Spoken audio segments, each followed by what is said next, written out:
먼저 우리가 다윗과 골리앗 얘기를부터 시작하겠습니다. 우리 이 이야기는 우리 잘 아실 거예요. 그죠? 어렸을 때부터 사실상 많이 들어본 이야기입니다. 자, 그런데 이 얘기는 사실 사회에서도 많이 써요. 다윗과 골리앗에다 비유하면서 무슨 대단히 약한 사람이 강한 사람을 넘어뜨리는 무슨 이런 것에 대해서 상당히 많이 비유를 하죠. 근데 사실 그런 식의 어떤 단순한 인간 승리, 정말 어떤 놀라운 그런 인간 승리의 어떤 모습들을 우리에게 보여주는 것만이 아닙니다. 우리가 성경의 어떤 문맥 안에서 더 그 깊은 내용들을 우리가 함께 살펴봐야 되는데요. 사실 우리가 알다시피 골리앗이라는 사람은 계속 블레셋을 대표하는 장수였죠. 그래서 1대1로 이제 대결을 하자고 하면서 이스라엘 사람들이 계속적으로 도전을 하고 있었습니다. 나와 싸울 한 사람을 내보내라 라고 이야기했던 거죠. 자, 그러면 당연히 이 골리앗하고 맞서설 수 있는 사실 유일한 상대는 누구라고 생각하냐면 사울이에요. 사울이었습니다. 애초에 사실 이스라엘 사람들이 왕을 원했던 이유가 뭐예요? 이럴 때 나가서 싸우라고.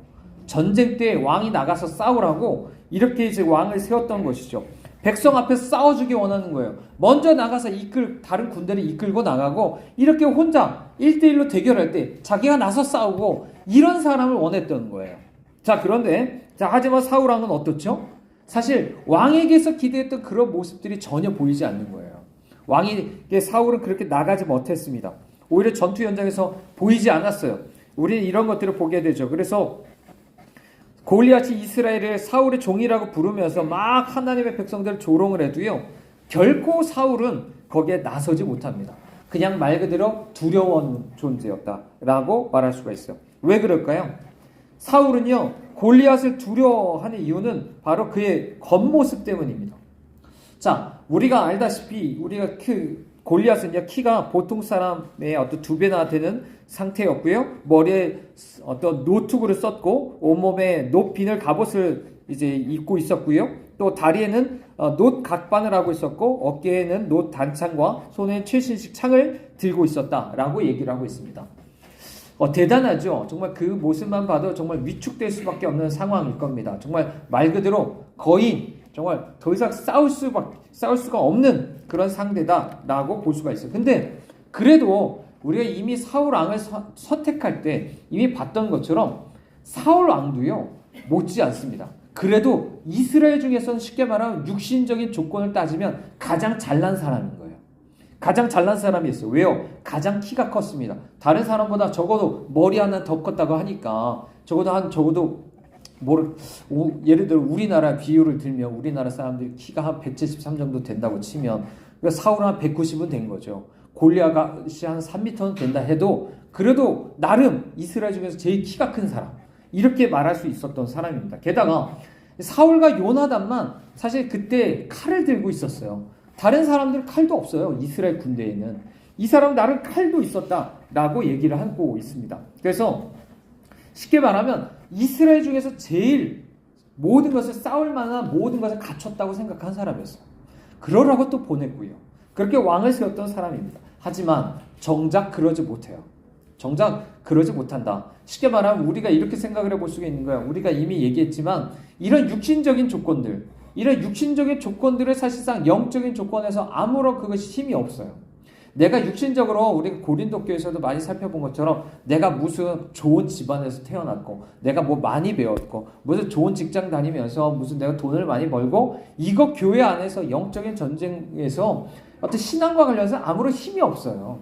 그건 별 도움이 안 됩니다. 근데 이상하게도 아직도 세상적인 가치관이 안 바뀐 사람들은 그거 보면서 내가 스스로 교회 안에서 사울과 같이 되고 싶은 거죠. 왜요? 그 사람들이 되게 우러러 보는 거예요. 사람들이 야, 사울 같은 사람 왕이 되면 좋겠다 이렇게 우러러 보고, 사울도 그러죠. 나보다 못한 사람들 하면서 자기가 스스로 우월감을 가질 거예요. 근데 막상 골리앗 앞에서 어떻죠? 막상 또 자기 자리를 비교하면서 열등감을 가진 사람, 정말 두려움에 사로잡힐 수밖에 없는 사람이 바로 사울이었던 거예요. 정말 주님이 우리에게 원하시는 건요, 육신적인 어떤 스펙이 아닙니다. 정말 주님이 진짜 원하시는 건 우리에게 살아있는 이 믿음, 이걸 주님께서 원하시는 거예요. 육신적인 거 아무런 중요하지 않아요. 정말 살아있는 그 믿음이 있느냐. 그렇기 때문에 이 믿음이라는 건 방금 얘기한 것처럼 세상적인 가치관이 바뀌는 것하고도 연결이 되어 있는 거예요. 내가 진짜 예수 믿는다고 하면서 여전히 가치관이 안 바뀌고 우리 교회 안에서 내가 사울같이 되고 싶고 그런 사람들을 부러워하고 막 그런 거 안에서 서로를 무시하고 열등감 가지고 우월감 가지고 이런 사람은 아직도 믿음이 없는 거고 어떤 사람은 아직도 그렇기 때문에 사울 같은 사람도 있다라고 볼 수가 있는 거죠. 우리는 실제 정말 다윗과 같은 살아있는 믿음을 가질 수 있어야 될 줄 믿습니다. 사실상 이 사울 왕은요, 자, 하나님께 버림받은 뒤로 점점 더 정말 하얀 곡선을 그리는 것들을 이제 보게 됩니다. 그래서 애초에 이런 하나님께서 이 사람이 어떤 외형적인 것이 상당히 강조가 되었지만 정말 그것이 얼마나 이 사람에게 있어 쓸모가 없었는지를 우리에게 보여주고 있고 이 사람이 이스라엘에 오히려 정말 골리앗 앞에서 벌벌 떨고 있을 때 그냥 이 사람 숨어 있기만 했던 모습들 이런 것들을 우리에게 말해주고 있습니다. 자, 우리는 이 장면에서 하나님께서 이미 하셨던 말씀을 보죠. 뭐라고요? 주님은 이런 얘기하셨죠. 사무엘상 16장에 보면 사람을 외모를 보거니와 나 여호와는 중심을 보신다 라고 이야기를 하고 있습니다. 골리앗의 무시무시한 겉모습에 감춰져 있던 건 뭐냐면 만군의 여호와께 대적한 할례받지 않은 자의 마음이었어요. 자, 다시 한번 다윗은요 바로 이 점을 여러 번 지적하면서 하나님을 무시하는 골리앗이 하나님 앞에서 별것도 아니라는 것을 명확하게 밝히는 모습들을 우리에게 보여주고 있습니다. 자, 다윗이 앞으로 나오겠지만요. 다윗의 모습은 사실상 아무것도 아닙니다.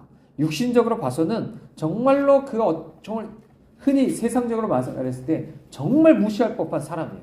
근데 반대로 그 안에 무엇이 있었느냐? 정말 하나님이 귀하게 보시는 하나님 마음에 합하다고 말할 수 있는 주님이 중심을 보신다고 말했을 때 그 마음에 합할 만한 그 믿음이 그 안에 있는 것들을 주님 발견하셨다라고 말하고 있는 것입니다. 정말 어떻게 보면 전에 이제 요나단에서 얘기했던 것처럼 또 다른 요나단이 이제 등장하려고 하는 모습들을 우리에게 보여주고 있는 것이고요. 다시 한번 얘기하지만 이렇게 주님을 믿는 믿음 안에서만 영적으로 승리를 할 수가 있습니다.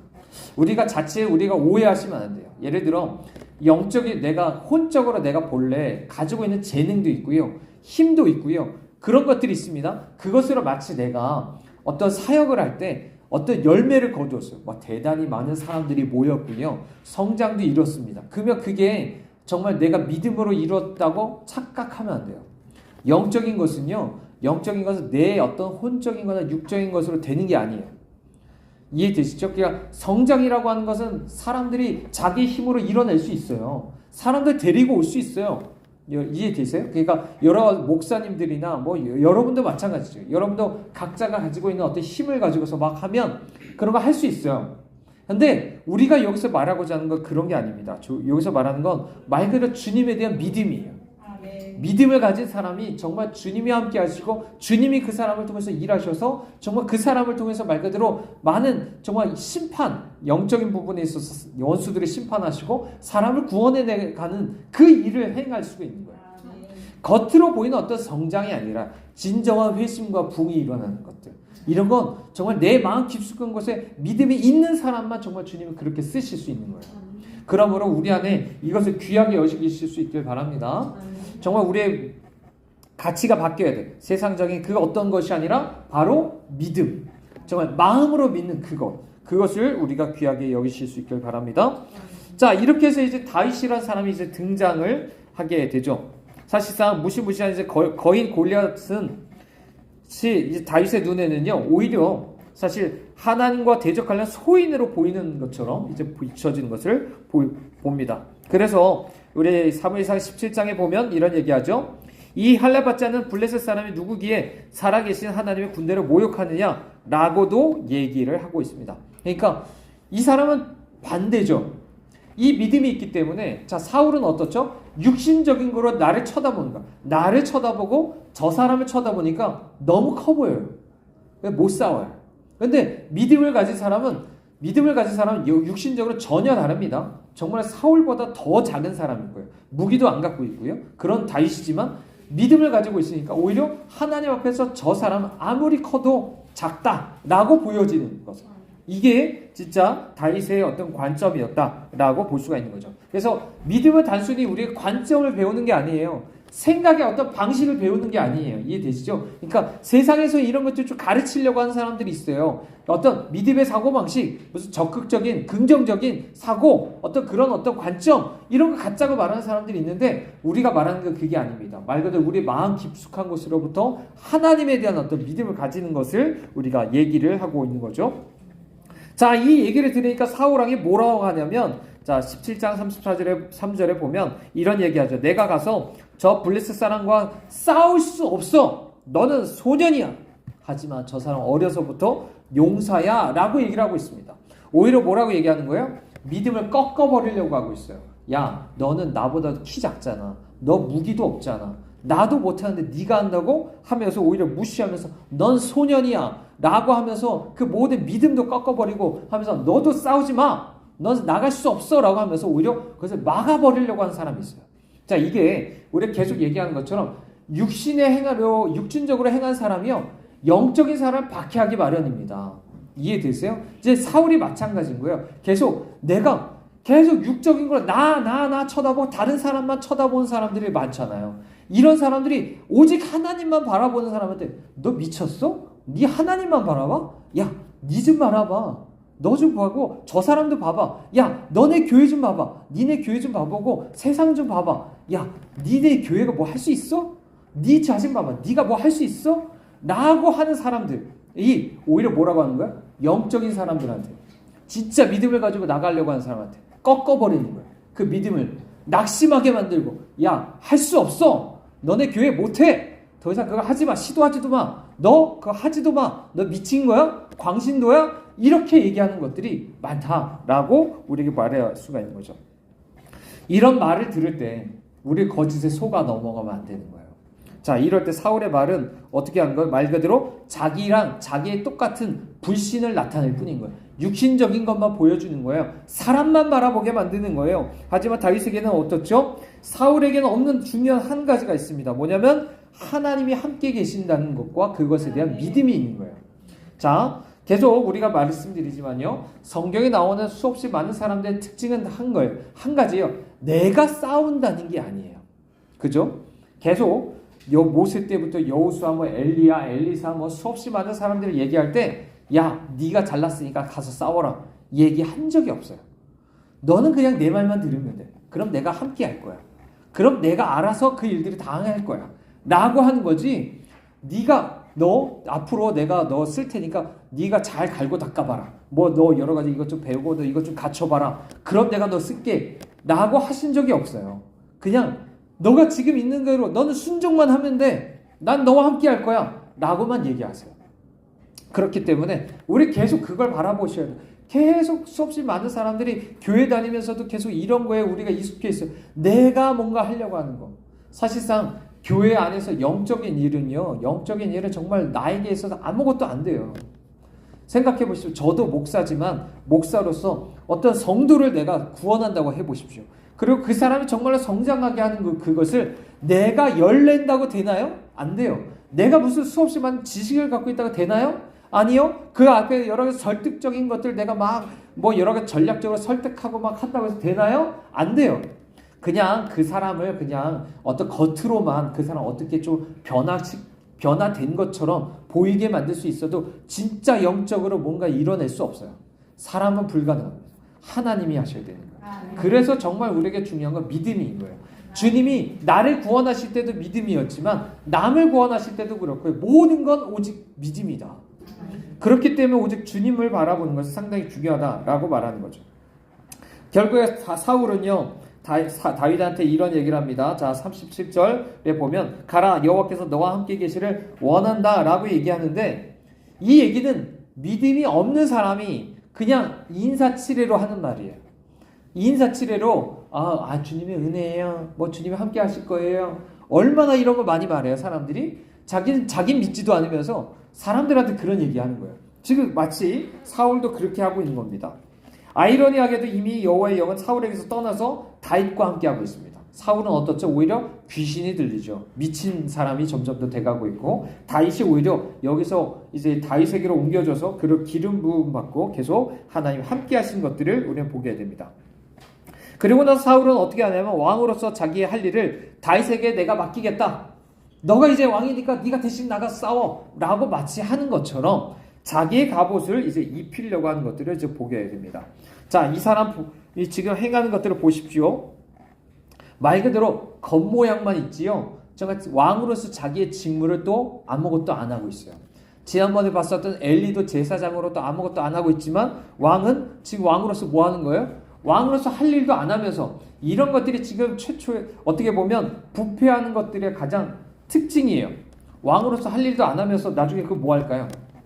나중에 우리 다윗을 통해서 보겠지만 결국 그 안에 뭐예요? 자기 왕국 세우는 거예요. 그냥 내가 진짜 나가서 싸우는 것도 안 하고 내 왕국, 내 권력 이런 것만 생각하는 게 결국 왕이 되는 거예요.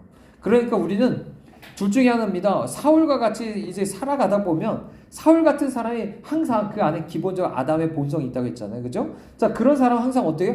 영적으로 막 앞에 나가서 안 싸워요. 그런 사람은. 교회 안에서 왕이 되려고만 합니다. 그러니까 맨날 그런 교회들의 특징이 정치적이에요. 맨날 자기 주장하고 누가 막 왕이 되느냐, 누가 직분자 되느냐 이런 거 갖고 서로 싸우지 저 밖에 나가서 누구를 구원하는 거에 그렇게 관심이 없어요. 우리 정말 관심을 돌려야 됩니다. 정말 주님이 우리에게 주신 거는 우리를 정말 주님과 함께 다스리게 한다라는 게 뭐예요? 그것은 다름이 아니라 오늘 주님이 우리에게 맡겨주신 영혼들을 구원하는 일이죠. 그 일에 정말 우리의 관심을 가져야 되는 거예요. 그거에 관심 안 갖고 막 교회 안에서 막 그러면서 싸워요. 그럼 뭘 합니까? 그러면 사단이 제일 좋아하죠. 아, 저 교회는 가만히 내버려둬도 저 교회 망할 거야. 괜찮아. 맨날 왕이 이미 쟤네 우리 편이야. 사탄이 이미 내 편이라고 하겠죠. 쟤네 나랑 똑같은 본성을 가지고서 서로 왕이라고 하고 서로 싸우고 쟤는 교회도 아니야. 건들 필요도 없어. 라고 말하겠죠. 우리는 오히려 반대가 되죠. 다윗과 같이 오히려 어떻게 해요? 영혼 구원하는 데 있어서 정말 사탄이 벌벌 떨만한 그런 교회. 이런 사람들이 되어야 된다라고 말할 수가 있습니다. 그래서 하지만 그렇기 때문에 다윗은요. 사울이 아니었고 실제 그것들 다 거부합니다. 그죠? 그래서 자, 그런 것들을 잊고 나가지 않아요. 그렇기 때문에 이 사람은 사울의 무기도 두고 가고요. 오직 자기가 계속적으로 목자하면서 연습했었던 그런 장비죠. 이 돌팔매나 물매라고 할 수 있죠. 그것만을 가지고 나갑니다. 나중에 이제 시편에서 보면 이 부분에서 이렇게 이야기하죠. 기술이 엄청 뛰어났다고 얘기를 하는 거예요. 물매를 던지는 기술에 대해서 얘기해요. 그만큼 물론 하나님이 함께 하셨지만 자, 하나님과 함께 하심은 안에서 자신이 계속 나와 함께 계신 주님을 위해서 이 양을 치면서 갈고 닦았던 그 하나님 앞에서 그 힘이 기술이 그 앞에서 쓰임 받고 있는 거죠. 이런 것들도 우리가 볼 수 있다라고 말할 수 있어요.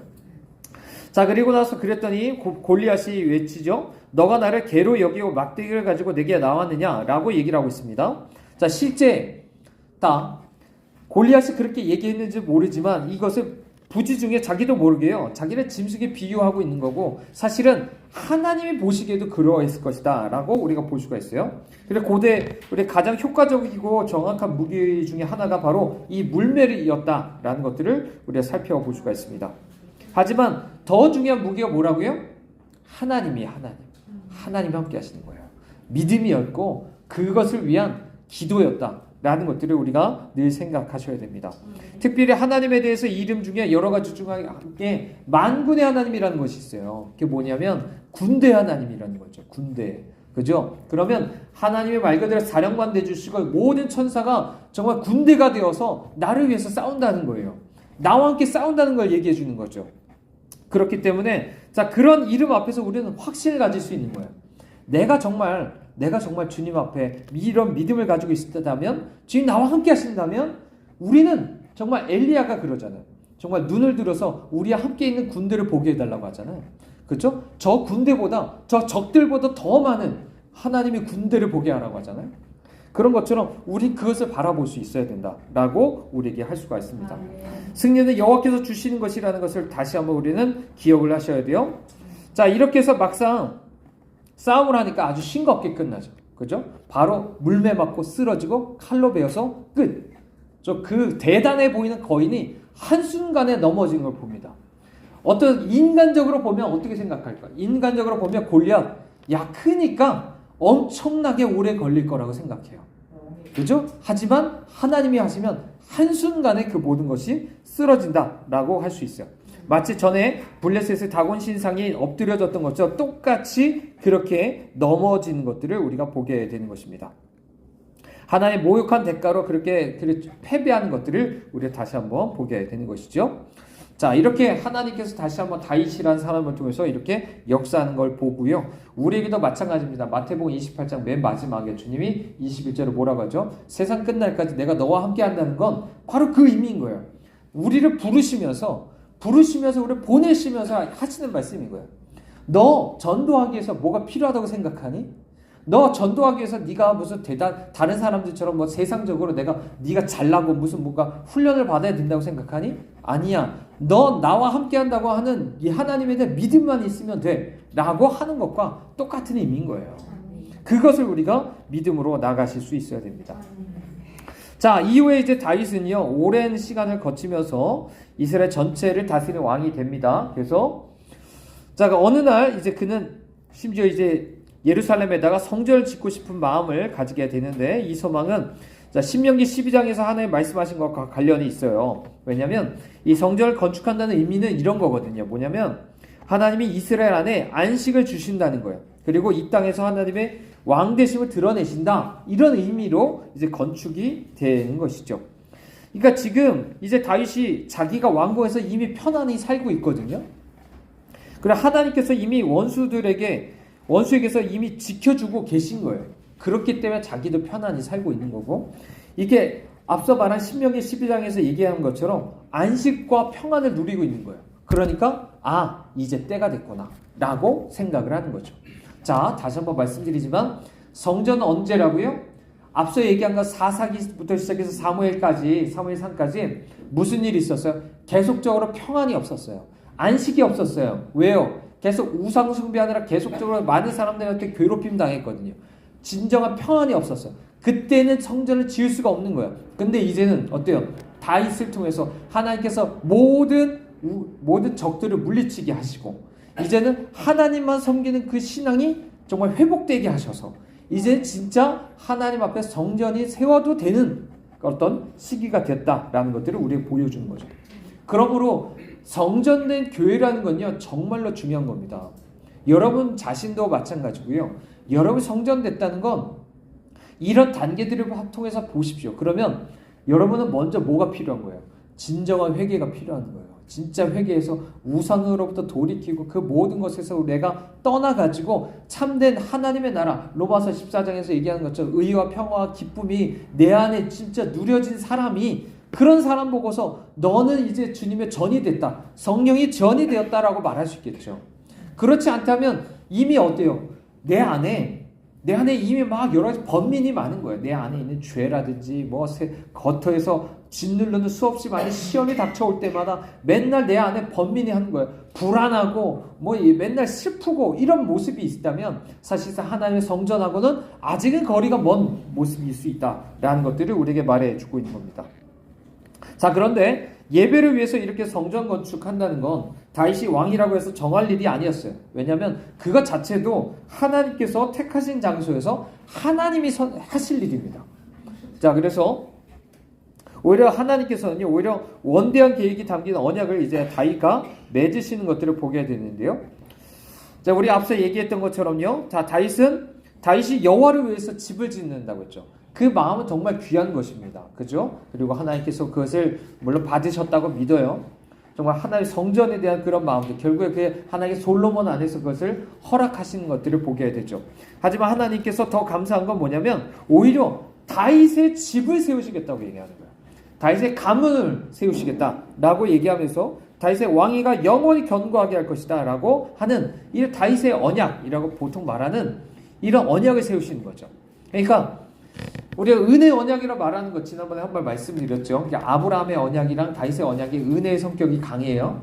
그러니까 이렇게 생각해 볼까요? 아브라함의 언약에 거기에 나와 있는 것은 자손과 땅과 복에 대한 거예요. 그렇죠? 이게 땅, 그렇죠? 영토가 있고 백성이 있고요. 하나님 그 안에 주신 복이 있는 거예요. 그리고 그 안에 다윗의 자손은 뭐예요? 실제 거기에 주권자 되신 왕, 하나님 예수 그리스도를 가리켜 말하는 거고, 이 모든 것이 결국엔 함께 합쳐서 생각해보면 하나님 나라에 대한 거죠. 하나님 나라에 대한 걸 당신의 은혜로서 이 역사를 주님이 이끌어가고 계시면서 마침내 그것을 이루실 것이다 라는 것들을 명확하게 우리에게 얘기를 해주고 있는 것입니다. 그래서 물론 하나님께서 그렇기 때문에 이 후손이라고 말하는 건 결국 예수 그리스도신 거죠. 다윗의 후손 예수 그리스도. 그게 바로 마태복음 1장에서 이야기하는 것이죠. 다윗의 후손이신 아브라함과 다윗의 후손이신 예수 그리스도라고 말하고 있는 것은 바로 이 예수 그리스도께서 그것을 성취하러 오신 분이구나 라는 것들을 우리에게 얘기를 해주고 있는 것입니다. 그래서 다윗도 아브라함처럼 그의 몸에서 나올 씨를 통해서 후손을 볼 거고 그 후손을 통해서 다윗이 계속 영원한 하나님 나라에 실현된다는 것을 계속 꿈꾸고 있는 것이죠. 자, 이 얘기는 믿는 자는 우리 갈라디아서 말씀에 보면 믿는 자 아브라함의 언약에 속한 사람이 되는 거예요. 그 언약을 내게 이루어주는 자손이 되는 거예요. 다윗의 약속도 마찬가지인 거죠. 정말로 내가 믿는 자라면 우리는 정말 그 나라에 참여하는 자가 된다.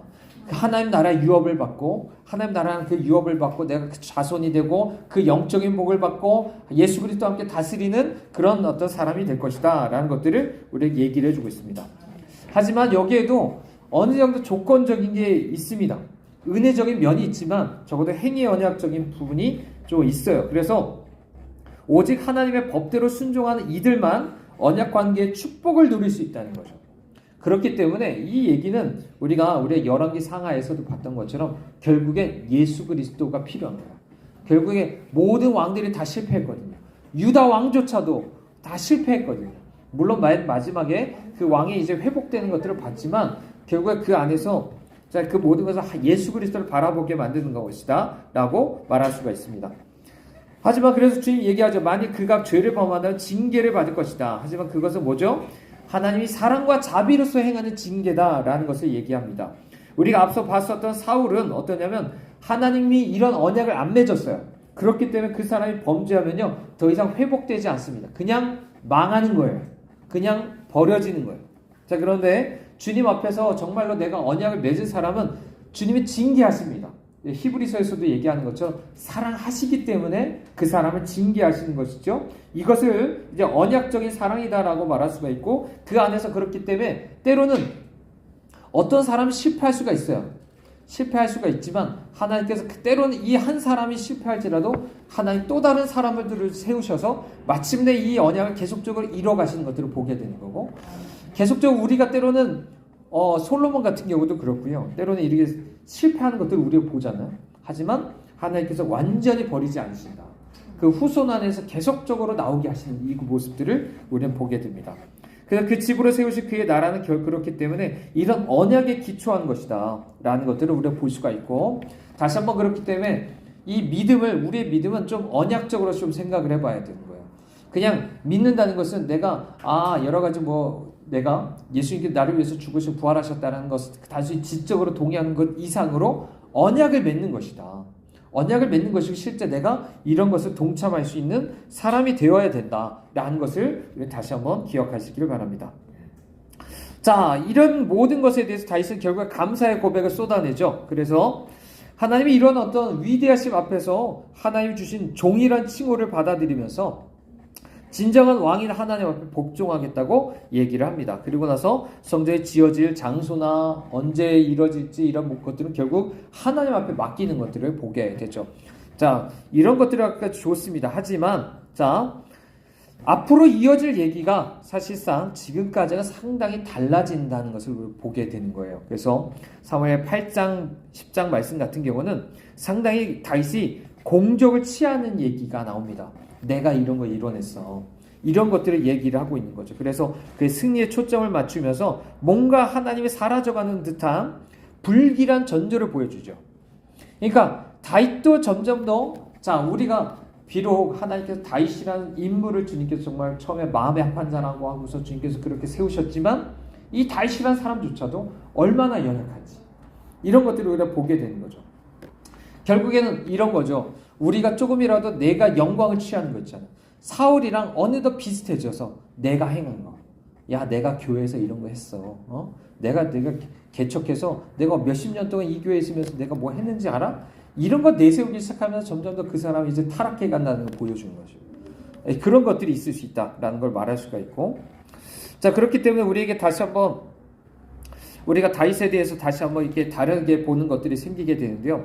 결국 다윗은요, 자기의 개인적인 거처를 예루살렘에 마련했습니다. 이건 이미 얘기했죠. 게다가 계속 확대된 왕국 운영에 필요한 여러 가지 정치적인 기관들, 행정기관들을 막 세워나가는 것들을 봐요. 그 중에 거기에는 이제 새로운 군사 개편도 드러나게 되는데, 야, 여기에는 뭐가 있냐면 요압을 군사령관으로 세우는 게 들어가요. 그건 뭐를 의미하냐면 이런 거죠. 나는 이제 안 싸울 거야. 네가 대신 나가서 싸워. 라고 하는 겁니다. 이해되세요? 예, 비록 다윗이 사울처럼 겁먹은 건 아니라 할지라도 사울이랑 비슷한 거죠. 나는 안 나가고 네가 나가서 싸워. 왕이 본래 나가서 싸우라고 했던 거라고 얘기했잖아요. 그죠? 근데 안 나가서 싸우고 네가 나가서 싸워. 라고 얘기하는 거죠. 그래서 아까도 얘기했던 것처럼 우리가 12장이었나요? 그때도 이제 암몬을 정복할 때였나? 그때 오히려 자, 요압이 다녀왔던 모습들을 우리가 보게 됩니다. 자, 이렇게 해서 이스라엘을 이끌어서 전쟁을 치른 왕, 이 모습은 이미 사울 때부터 망했고요. 그죠? 와, 그때부터 실패했고 다윗도 실패했습니다. 전쟁에 나가는 왕이 아니에요. 그런 것이 아니었다는 것을 보여주죠. 이후에 점점 더 심해집니다. 솔로몬의 제국 가면 점점 더 조직이 점점 더 거대해져요. 점점 더 조직이 많아지고 뭐 이 사람 저 사람 다 갖다 세우겠죠. 근데 정작 나가는 사람 왕은 안 나가요. 이해되세요? 그러니까 교회가 점점 더 조직을 많이 갖춰가는 거예요. 사람이 많아지면서 야, 우리 조직도 갖추고 무슨 부 뭐 여러 가지 구역도 만들고 다 하는데 이상하게 정작 나가서 싸우는 사람이 없어요. 이런 거죠. 뭐 이런 어떤 모습과 같다라고 할 수가 있어요. 이렇게 되다 보니까 통제 불가능의 어떤 모습까지도 됩니다. 그래서 한 예로 우리가 알다시피 지금까지 다윗은 상당히 유능한 군사적인 리더였잖아요. 그죠? 사령관인데 요압을 비롯해서 말솜씨가 좋은 다른 사람 신하들한테 막 속아 넘어가는 것들을 우리가 보게 되죠.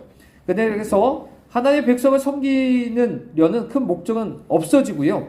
그냥 왕정 체제 자체를 지키는 게 목적인 것처럼 됩니다. 그러니까 이런 거죠. 아까 얘기한 것처럼 조직을 갖추고 이제 체계를 갖췄어. 그러면 이제 이 체계를 유지하는 게 힘인 거예요. 그게 목적인 거예요. 많은 교회가 그렇습니다. 많은 교회가 그래요. 그러다 보니까 목사님의 가장 이제 연말이 되면 가장 큰 고민이 뭐냐면 야, 이 체계를 유지하기 위해서 누구를 세우지? 저 사람은 이제 안 한다는데 당신이 이것 좀 하세요. 막 하면서 조직을 만들어 이미 갖춰놓은 이 조직, 체계를 어떻게든 유지하려고 막 사람들을 끌어당기려고 하죠. 그런 모습들이 많습니다. 근데 정작 뭐가 없어요? 그 안에 정말 하나님 나라를 이뤄가는 영혼을 구원하고 하는 그런 원동력이나 그런 게 없어요. 이런 게 수없이 많은 어떤 모습들일 수 있다라고 할 수가 있는 거죠. 결국에는 다윗은 진짜 왕이신 하나님을 온전히 의지하기보다는 어떻게 하냐면 왕으로서 자기가 동원할 수 있는 인력을 파악하기 위해서 인구 조사까지도 하는 죄를 범합니다.